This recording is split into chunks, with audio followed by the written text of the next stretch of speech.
C'est pas la mort qui gêne la bête. We are the 7th of June 2008. It's not death that hurt the soul, that hurts the beast. That's the title. It's not death that hurts the beat.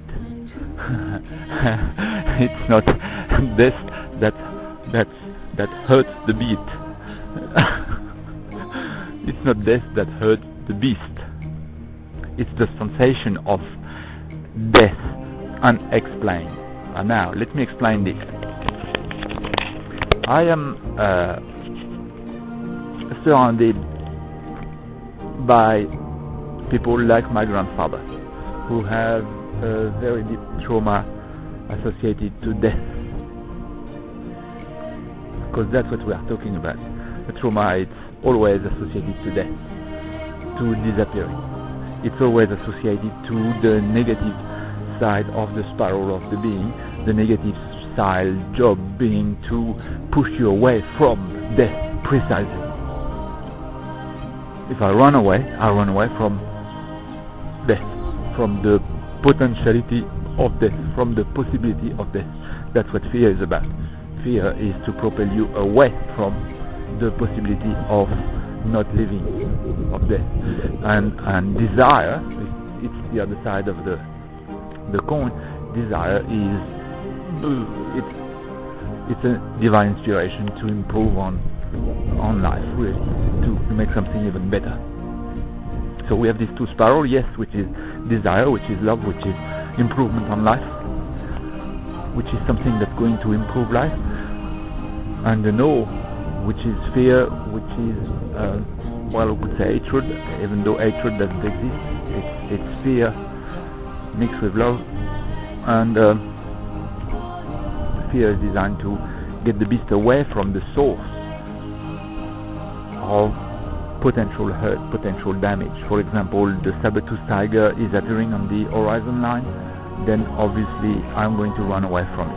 I see Stuka coming in the horizon, and I know they have been bombing my brothers and sisters. I run away from them. I see panzers, tanks, same story.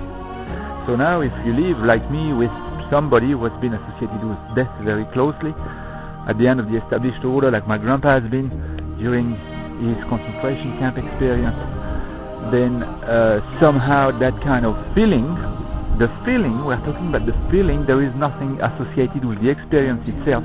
The feeling is going to sink in, to be absorbed by the mind of the little tyke growing close to that environment. So I'm not afraid of concentration camp as such, I'm not afraid of the Nazis as such. I don't even care if people die in the concentration camps. I am inhabited by a feeling that was caught from the people I lived with. Like if I had been living with people at the prehistoric age who, if they did mention a saber-toothed tiger, they would have had a name for it. And they would have said the saber-toothed tiger, or they may have called the saber-toothed tiger the Auschwitz thing. And the Auschwitz thing meant danger for death. So every time you mentioned the saber-toothed tiger, they were straight on their knees again, ready to jump, ready to fight, ready to flight, ready to go. So when you do mention Auschwitz now, Gulag, Nazi, 28 Shilag's, Granny is not hurt because she has lived the experience or she knows what it is. No, she's hurt because the association of that word to the feeling she has experienced on the face of her father, who was talking about the saber-toothed tiger that killed 28 members of his family. This association meant death. And so when I mention it, she wants to call the cop because she feels threatened, she feels she's going to die. Well, there is no saber-toothed tiger any longer. So there is no Auschwitz any longer. So you go and touch Auschwitz and it's gone, it's finished, the trauma is not anymore. And that same trauma has been passed on to Simone for the same insane reason, because that goes with the territory. What Simone has been absorbing from her mother is her behavior. And there is no way that when Simon was little, the people of the environment didn't talk about concentration camp and stuff. And Simon has organized around herself a behavior that's in line with danger of dying at the hand of this amazing saber-tooth tiger called Auschwitz, called, I don't know, Nazi, called whatever words they had at the time. And for some insane reason, the same feeling has passed on through the behavior that Simon had to Ariane. Ariane has this feeling inhabiting her soul too, which is normal and natural. There is nothing wrong with it. Now, going to Auschwitz and through Auschwitz will dispel it. Putting it on the table like I do is already doing part of the job. The rest you do like I did for the past 5 years. You go and touch. And I went to the Somme, and I went to Verdun, and I went to Ypres, and I went to Dien Bien Phu, and I went to the Stalag, and I'm going back to Auschwitz next week. So that will do it, guys. That do it for me, that will do it for you.